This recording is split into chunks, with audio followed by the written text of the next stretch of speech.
Good morning my dear students. आज हम अध्ययन करेंगे एमओ डायग्राम, अर्थात एमओटी के अंतर्गत कुछ एमओ डायग्राम्स होते हैं जो कि बहुत ही इंपॉर्टेंट होते हैं और कई बार एग्जाम में पूछे जाते हैं। तो let's come ammo diagram, MOT के अंतर्गत एमओ डायग्राम। उसमें इंपॉर्टेंट एग्जाम्पल्स है एचएफ है, HCl है। And in previous class we have discussed already CO, NO, B2, C2 and N2। Okay, तो अब जो है HF का हम अध्ययन करेंगे। तो सबसे पहले देखिएगा my dear students, atomic number hydrogen 1 and 9, total कितने हो गए 10। ठीक है, अर्थात नंबर ऑफ इलेक्ट्रॉन्स कितने हो गए 10, और 10 इलेक्ट्रॉन्स में हाइड्रोजन की बात कर रहे हैं तो अपन क्या हो जाएगा 1s1, एंड F9 की बात करें तो 1s2, 2s2, 2p5, means that px, py and pz, यानी कि 1 2 3 4 और 5। ओके, तो देखेगा अब इसका एमओ डायग्राम किस तरह से बनाया जाता है वो ज़्यादा इंपॉर्टेंट है। तो यहाँ पे चूंकि हाइड्रोजन है, हाइड्रोजन में hydrogen having 1 atomic numbers, it means electron कितना होगा 1 होगा। ठीक है, 1s1। ओके, एंड चूंकि फ्लोराइड में अपन देखते हैं 2 2 4 5 9 है ना, यानी कि जो x और y में 2 2 इलेक्ट्रॉन्स है। अब यहाँ पे क्या करेगा pz क्या करेगा 1s1 के साथ में बॉन्ड फॉर्मेशन करेगा। तो इसका एमओ डायग्राम देखिए आप, लेट्स कम लाइक दिस। सबसे पहले अपन चलते हैं like this 1s1, 1s2, 2s2, 1s, 2s2 है ना, और 1s यानी कि 2 2 4 तो हो गए इस तरह से। ठीक है, और यहाँ पे है pz आएगा। ठीक है, मैं आपको समझा दूंगा। ये pz का एंटी बॉन्डिंग pz है, इसको स्टार से, और यहाँ पे px, py, pz like this, px, py, pz 1 2 3 4 and 5। Okay, और हाइड्रोजन का 1s1। Okay, 1s1 like this. ठीक है, तो अब यहाँ पे देखना, इसको इस तरह से अपन मिला देते हैं। ठीक है, और ये बेसिकली यानी कि 1s1, 1s2 and 2s2 like this, इस तरह से हो गया। 2 इलेक्ट्रॉन इसमें। एनर्जी लेवल डायग्राम अपन एनर्जी का जो है उसको हम इधर भी कर सकते हैं एक सीक्वेंस में इस तरह से। अब देखना, चूंकि ये HF है तो हाइड्रोजन का 1s1 है। ठीक है, और pz, क्योंकि हाइड्रोजन का 1s1 pz के साथ में क्या करेगा, pz में 1 इलेक्ट्रॉन है, ये pz के साथ ही ओवरलैप करेगा, ये ध्यान रखना। तो यहाँ पे लाइक दिस, और px and py like this in non bonding orbitals है। ठीक है, ध्यान रखना। तो यहाँ पे बॉन्डिंग ये है, इसका जस्ट अपोजिट क्या है एंटी बॉन्डिंग pz, ये ध्यान रखना। तो ये है HF के लिए, है ना, और HF का मतलब अपन ने देखा था F9, 1s2, 2s2 and 2p5। Okay, तो यानी कि p5 का मतलब है px, py एंड pz, 1 2 3 4 5। तो pz क्या करेगा 1s1 से, हाइड्रोजन के 1s1 से ओवरलैप करेगा और बॉन्ड फॉर्मेशन कर लेगा, ठीक है, दैट्स राइट। तो ये तो हो गया HF का ammo diagram for the HF। Okay, अब नेक्स्ट अपन लेंगे HCl के लिए। इसमें मेरे हिसाब से कोई कंफ्यूज नहीं होना चाहिए, बहुत ही सिंपल है, 1s2 2s2 and px py pz, है ना, 5 इलेक्ट्रॉन्स है उसमें, pz का है because pz having one unpaired electrons. Okay, and 1s1 having also 1 electrons, and 1s1 and pz is overlapping and giving a bond formation. Okay, bond formed like this pz। तो ये हो गया HF का। अब लेंगे अपन HCl के लिए। तो यहाँ पे देखना सेम है, HCl का कैसे बनाओगे, हाइड्रोजन वही हैविंग द 1 एटॉमिक इलेक्ट्रॉन्स, यानी कि 1 एटॉमिक नंबर से having the 1 electrons, 1s1 like this, यानी कि हाइड्रोजन के लिए 1s1। ओके, अब chloride atomic number 17 means that like this 1s2 2s2 2p6, 1s2s 2p 3s 3p and 4s like the, 2 2 4 6 10 2 12 5 17, ये ध्यान रखिएगा, ठीक है। यहाँ पे ये से है ना, ये हो गया 3p। अब देखना एज अपन अब HCl के लिए बात कर रहे हैं ना, ammo diagram for the HCl, you know that this is a very important for us, and although such type of MO diagram don't ask in the exam, but HF is the important for us. Okay, so now beginning start like this, 1s2 like this, okay, 1s2 and 2s2 means that 1s2 means having 2 electrons, 2s2 having 2 electrons। अब देखना यहाँ पे change होगा ना, तो अपन इसके according system को change करेंगे, चलिए कोई दिक्कत नहीं। इसको 2 बार ड्रा करेंगे अपन। यहाँ पे पहले सबसे पहले आपको कुछ नहीं करना, 1s2 2s2 like this, 3s 1s 2s 2p, है ना, 2p में आ जाइएगा, 1 2 3, ठीक है। 2p में कितने, 1 2 3 4 5 6। ओके, यानी कि px py pz, कोई दिक्कत नहीं है, there is no in problem. अब 3s2 में आ जाइए आप लाइक दिस, यानी कि 3s2 2 इलेक्ट्रॉन, अपन अकॉर्डिंग टू इलेक्ट्रॉनिक कॉन्फ़िगरेशन सब चल रहे हैं, ठीक है। अब 3p5 पे वो कहाँ आएगा, यहाँ पे 1 2 3, ठीक है, क्योंकि जो बॉन्ड फॉर्मेशन होगा ना वो 3p5 के साथ ही होगा, px py pz, यानी कि pz और 1s1 के साथ ही बॉन्ड फॉर्मेशन होगा, जैसा कि अपने HF में देखा था, ठीक है।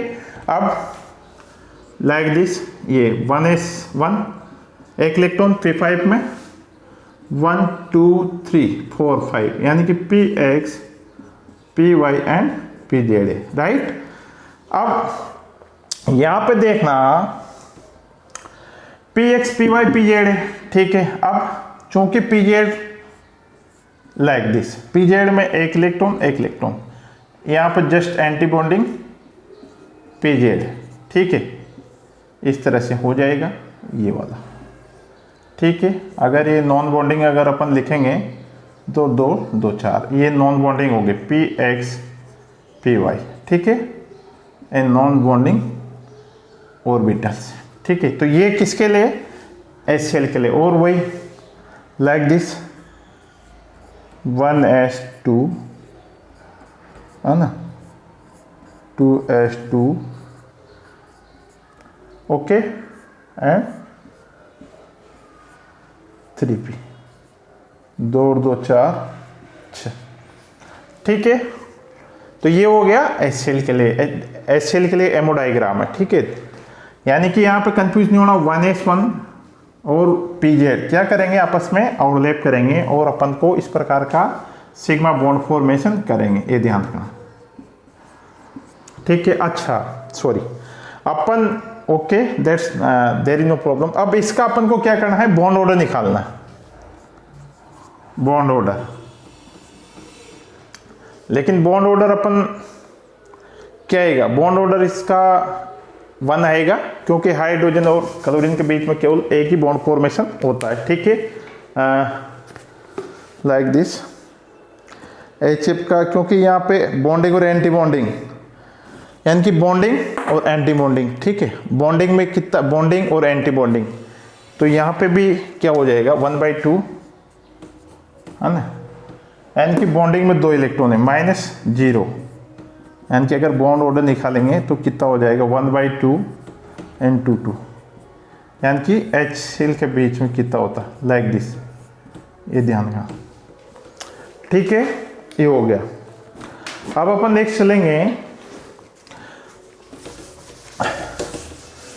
Ammo diagram HF cell. ठीक है, अब नेक्स्ट अपन क्या करेंगे, नेक्स्ट जो अपन लेने जा रहे हैं what is the similarities in between VBT and MOT and what is the difference in between MOT and VBT। This is the very important and so many times of such type of questions asked in the exams।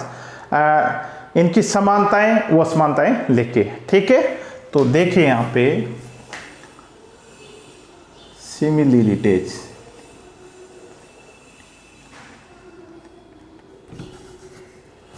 यानी कि SI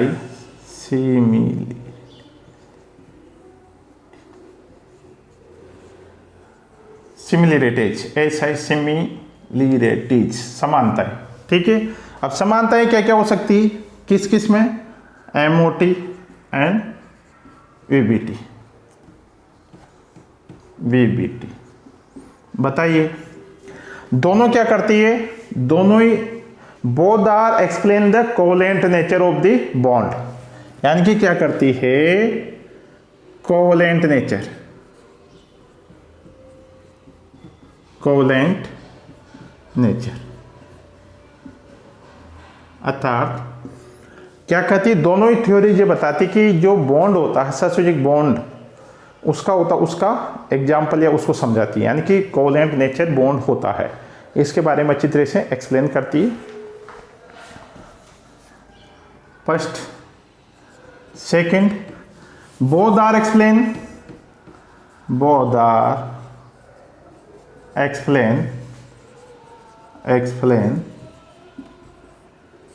overlapping. क्या करती है, overlapping, यानी कि ये दोनों ही क्या करती है, ओवरलैपिंग के बारे में बताती है।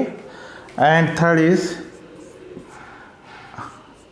Ionic charge is collected in between, ionic charge collected in between bond formation, duration of the bond formation।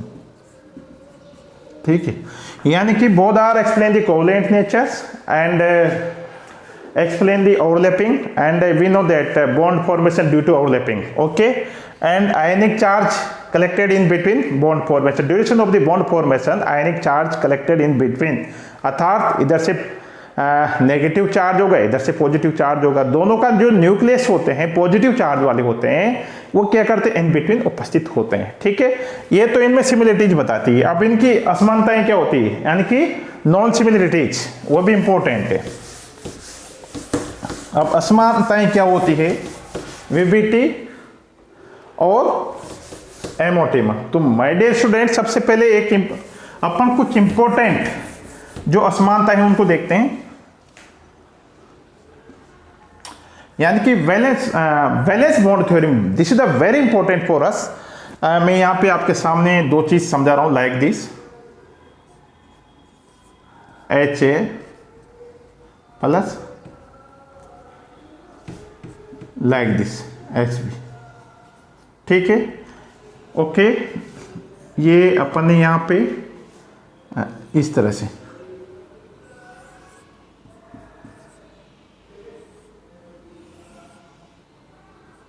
ये हो गया। ठीक है, और एक का electron like this and like this, okay, और इन बिटवीन थोड़ा सा इसको बड़ा कर देते हैं।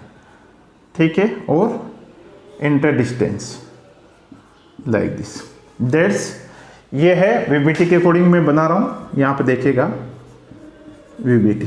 ठीक है, और इसके जस्ट बाद में अगर अपन MOT की बात करेंगे, है ना, MOT के आधार पर अगर इसको समझाएंगे तो कैसे समझाएंगे, like this HA and HB। ठीक है, और ये H है, ये HB है, ठीक है। एक तो ये हो सकता है, या फिर इसको अपन दूसरी तरीके से बता सकते हैं, यानी कि इसको अपन लेते हैं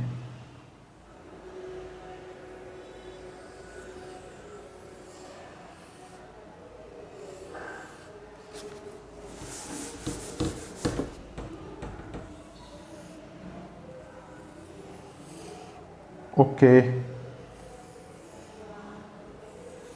इस तरह से, ठीक है।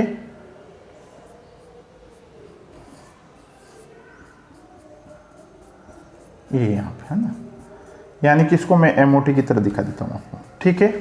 अब यानी कि सबसे important, one of the important जो है, what is the difference in between valence bond theory and molecular orbital theory, this is very important. We know that अगर VBT के अकॉर्डिंग दो एटम जब आपस में मिलते हैं तो क्या करते हैं, वह एक का न्यूक्लियस और दूसरे का न्यूक्लियस लाइक दिस, ये न्यूक्लियस भी पॉजिटिव है, ये न्यूक्लियस भी पॉजिटिव है। अपन जानते हैं कि न्यूक्लियस में पॉजिटिव आयन होता है, धनावेश वाला होता है, और इसका इलेक्ट्रॉन और इसका इलेक्ट्रॉन, इसका इलेक्ट्रॉन इसको अट्रैक्ट करेगा, इसका इलेक्ट्रॉन इसको अट्रैक्ट करेगा। तो अकॉर्डिंग टू VBT ये एक निश्चित जगह पर आके स्टेबल हो जाते हैं। On behalf of the VBT we have explain that both the atom is stable at constant place because each atom is replaced to other atom and each electron attack to other atom nucleus, यानी ये electron इसको attract करेगा, ये electron इसको nucleus को attract करेगा, और दोनों ही इलेक्ट्रोस्टैटिक्स के कारण आपस में आ तो जाते हैं लेकिन एक निश्चित जगह पाके रुक जाते हैं। तो ये तो है VBT।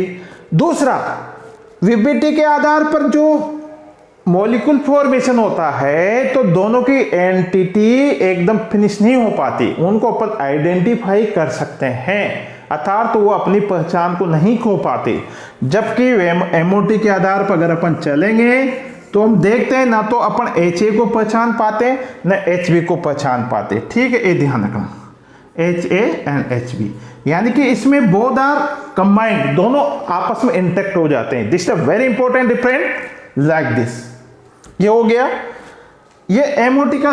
MOT में जबकि क्या होता है, MOT में both are intact each others and they are lost their identity. वो क्या करते हैं, अपनी आइडेंटिटी खो देते हैं, ओके, उनको हम पहचान नहीं कर पाते। किसमें, MOT में। This is the very important difference in between VBT and MOT, okay. ये तो पहला हो गया। नेक्स्ट, अगर सेकंड में बात करूं, O2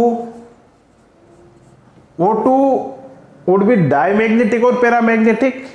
अगर VBT के आधार पर अगर आप एक्सप्लेन करेंगे तो डायमैग्नेटिक होगा, लेकिन when we are explain through the MOT this would be paramagnetic. और अपन ने क्या भी है इसका MO डायग्राम बनाया है, तो हैविंग द अनपेयर्ड इलेक्ट्रॉन, इसलिए O2 क्या होगा, पैरामैग्नेटिक। ये ध्यान रखना, ओके। ये हो गया VBT does not explain, VBT not explain. क्या एक्सप्लेन नहीं करती my dear student, VBT not explain bond order. अगर बॉन्ड ऑर्डर को एक्सप्लेन नहीं कर पाएगी तो क्या नहीं कर पाएगी, बॉन्ड एनर्जी को भी एक्सप्लेन नहीं कर पाएगी। यानी कि VBT does not explain bond order and bond energy. और on behalf of the bond order we are saying to that this molecule stable or not, like this, चूंकि N2 having triple bond, okay. यही कारण होता है, N2 में 3 bond पाए जाते हैं, इसलिए क्या होती है, इनर्ट होती है, ठीक है, ये ज्यादा स्टेबल होती है। यानी कि VBT not explain bond order, bond energy. O2 diamagnetic होगी VBT के आधार पर, जबकि होती क्या है, पैरामैग्नेटिक, ठीक है। ये ध्यान रखिएगा। और भी बहुत सारे ऐसे रीजन होती है जिनको आपकी वीबीटी क्या करती, एक्सप्लेन नहीं कर पाती। ठीक है, ध्यान रखिएगा, क्योंकि डबल बॉन्ड ट्रिपल बॉन्ड का भी एक्सप्लेन नहीं कर पाती है।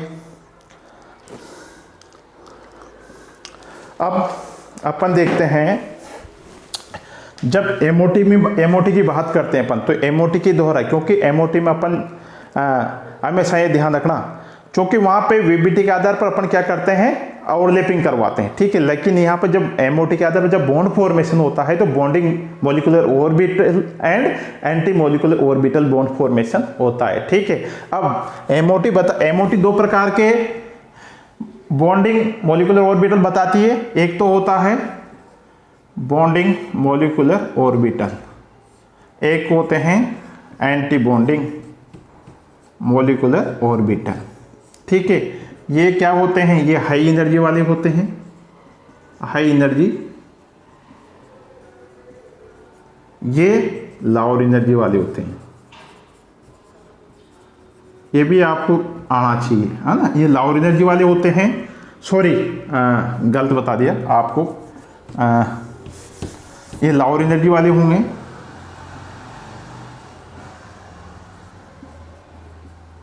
ये लोअर एनर्जी वाले होंगे। ठीक है, ये हायर एनर्जी वाले होंगे।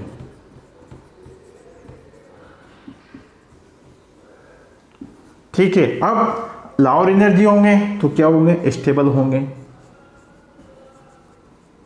ये ध्यान रखना। यानी कि बॉन्डिंग मॉलिक्यूलर ऑर्बिटल क्या होंगे, स्टेबल होंगे, और लोअर एनर्जी वाले होंगे ये क्या होंगे, अनस्टेबल होंगे।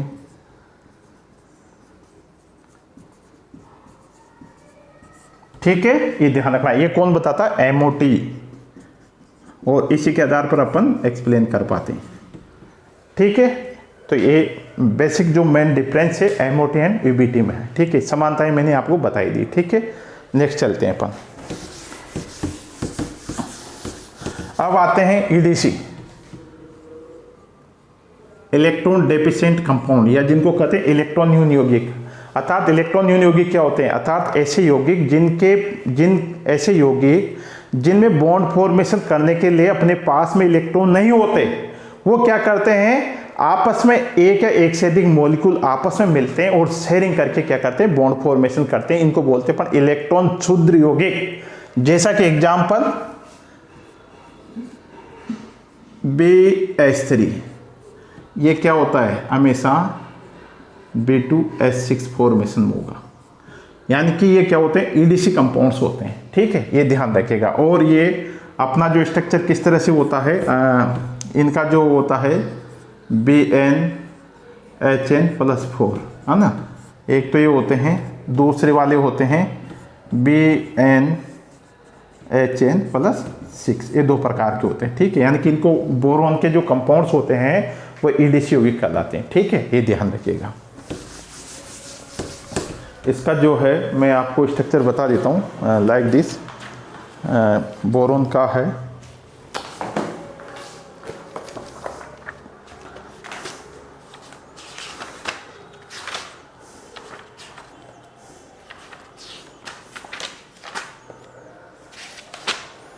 ये यहाँ पे इन्होंने जैसे कि बना रखा है, बेस तरीके अपन बात करते हैं। ठीक है,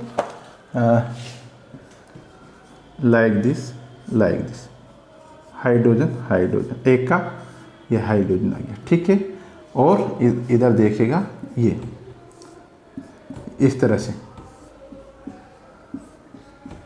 से होता है। और ये क्या करते हैं,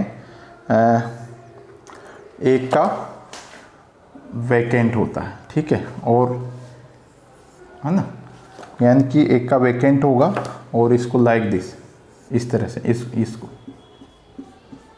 ये होता है, और इधर इस तरह से ये होता है। इनको बोलते हैं कंडली बॉन्ड या बनाना बॉन्ड। इनको क्या बोलते हैं, कंडली या बनाना बॉन्ड, बनाना बॉन्ड, ये ध्यान रखिएगा। ठीक है, ये होता है, यानी कि इसमें त्रिसेंटिक 2 इलेक्ट्रॉन, त्रिसेंटिक एंड 2 इलेक्ट्रॉन्स, ये होता है कहने का मतलब। ठीक है, दैट्स ऑल, ये हो गया। तो इस प्रकार ये ध्यान रखना, कुछ एडीसी होते हैं यानी कि इलेक्ट्रॉन डेफिशिएंट कंपाउंड होते हैं, जिनके इंपॉर्टेंट एग्जांपल है बोरोन, डाइबोरोन। ठीक है, ध्यान रखिएगा। अब आता है बॉन्ड स्ट्रेंथ, है ना। अगर अपन बॉन्ड स्ट्रेंथ की बात करते हैं, बॉन्ड स्ट्रेंथ,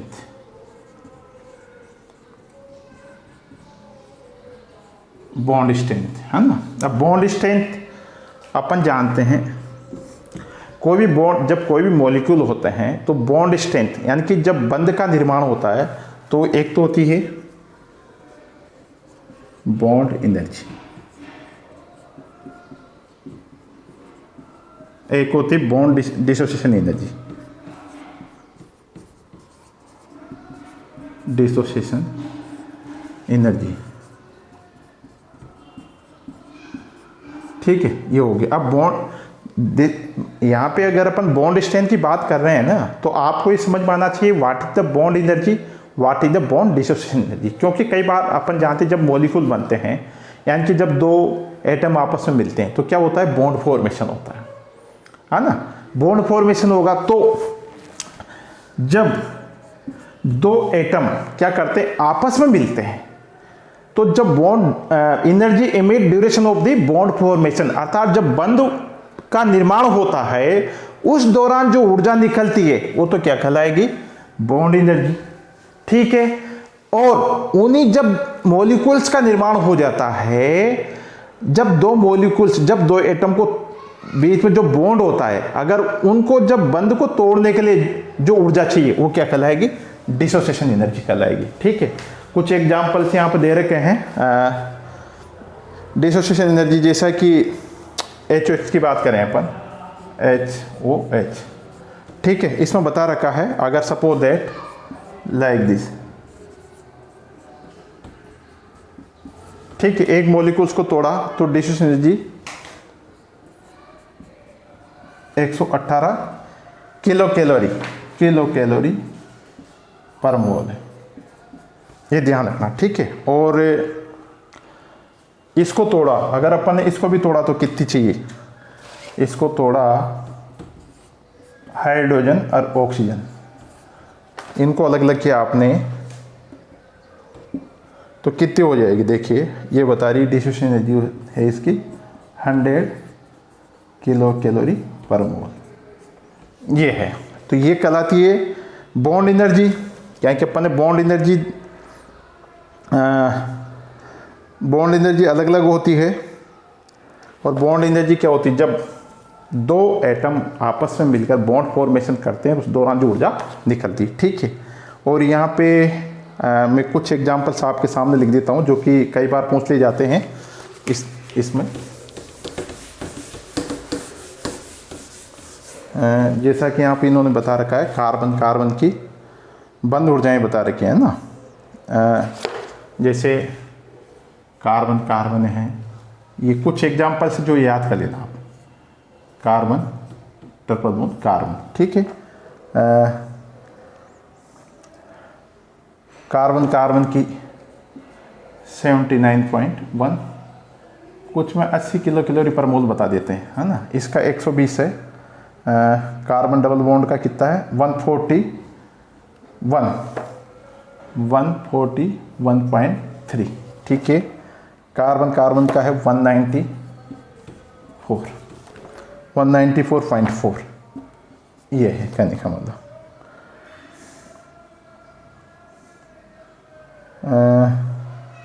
लेकिन ये अलग अलग के लिए है, जैसे कार्बन सिंगल की अगर हम बात करें, है ना, तो ये किस में है, C2, ये जो दे रखा है ये है CH3,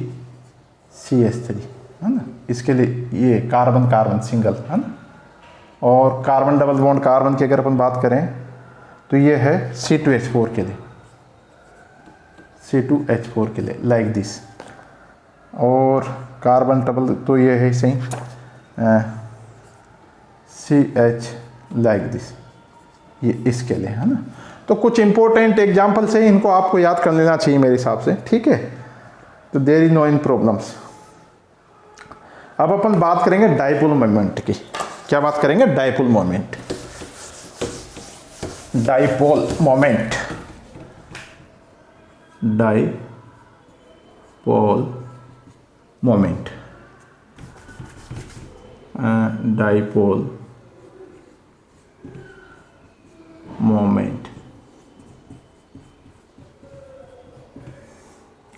तो चलिए student, what is the dipole moment? Okay, अर्थात डाइपोल मोमेंट क्या होता है? डाइपोल मोमेंट को अपन बोलते हैं द्विध्रुव आघूर्ण, है ना, आघूर्ण, है ना।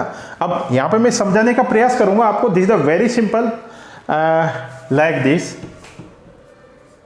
जैसा कि कई बार अपन बात करते हैं covalent bond, okay, and second is ionic bond formation.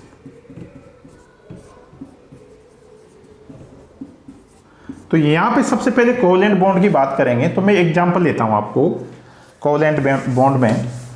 जैसा कि X एंड Y, या इसको अपन डायरेक्ट X2 मॉलिक्यूल की बात कर रहे हैं, X, okay. My dear students, यहाँ कोवेलेंट बॉन्ड की बात कर रहे हैं, तो सहसंयोजक, अगर बंध में जो दो एटम हैं X, अगर बंध का इस बॉन्ड फॉर्मेशन में, इस बंध में दो इलेक्ट्रॉन्स है, वो कहाँ है? इन बिटवीन, क्योंकि इसकी इलेक्ट्रॉन नेगेटिविटी इसके इक्वल है, यानी कि electron negativity of X equal to X। यहां पर दोनों की विद्युत ऋणात्मकताएं क्या है? बराबर है। तो बॉन्ड के जो इलेक्ट्रॉन है उनका डिस्प्लेसमेंट कहां होएगा? किस ओर नहीं होकर, ना तो इधर होगा ना इधर होगा, यानी कि बंध के जो इलेक्ट्रॉन है वो कहां रहेंगे? In between.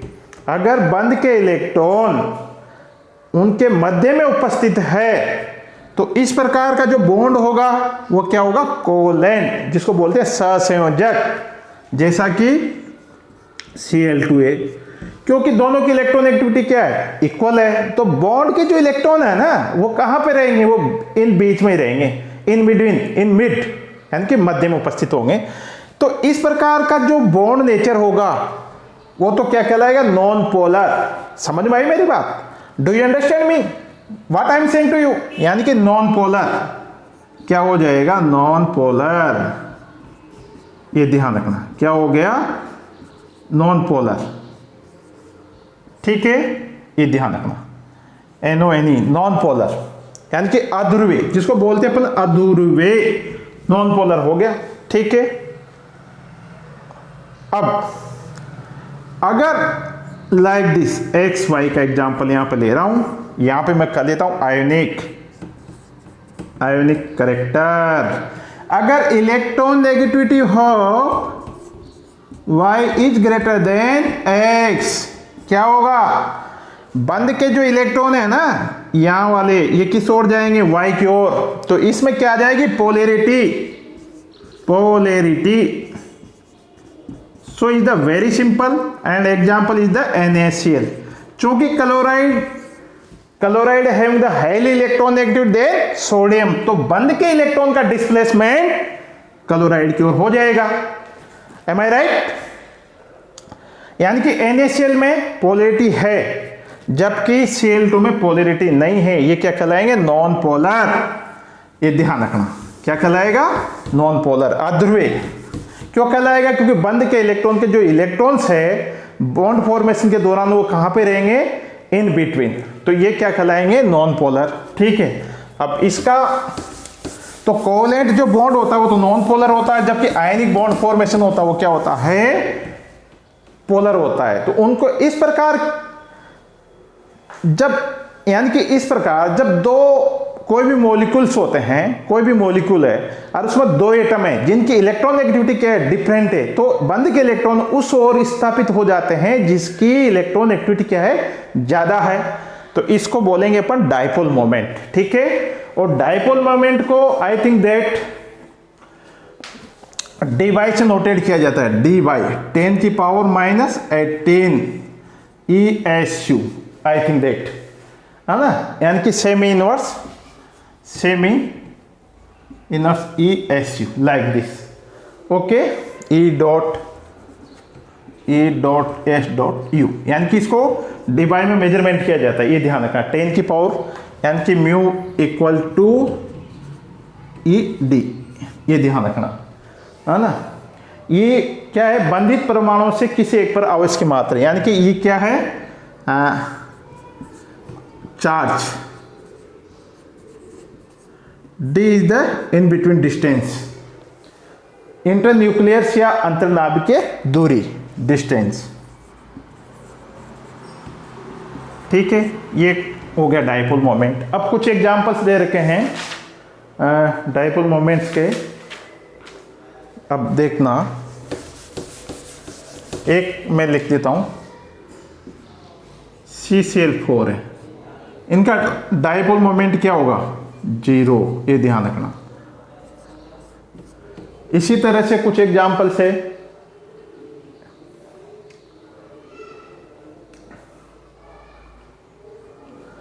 यानी कि N2 है, N2 है, O2 है, F2 है ना, ये क्या लीनियर है, इनका डाइपोल मोमेंट 0 है। ठीक है, इसी प्रकार CCl4 है, डाइपोल मोमेंट 0 है, और NH3 है, तो ये क्या हो जाएगा, डाइपोल मोमेंट 0 नहीं होगा, इनका कुछ होगा, यानी कि NH3 का डाइपोल मोमेंट ज़्यादा है, यानी कि कुछ अधिक इसलिए होता है क्योंकि नाइट्रोजन को देखते हैं अपन, like this, hydrogen hydrogen hydrogen, है ना। और दूसरा क्या होता है, क्योंकि नाइट्रोजन की इलेक्ट्रोनेगेटिविटी क्या होती है, ज़्यादा होती है, इसलिए बंद इधर खिसकेंगे तो एक पोलरिटी जनरेट हो जाएगी। ठीक है, ये ध्यान रखना। इसी प्रकार NF3 है, NH3 है, H2O है, H2O, लाइक दिस।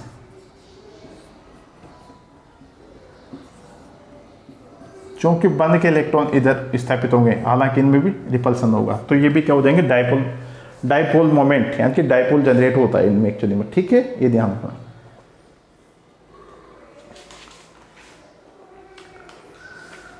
तो माय डियर स्टूडेंट, ये हो गया डाइपोल मोमेंट।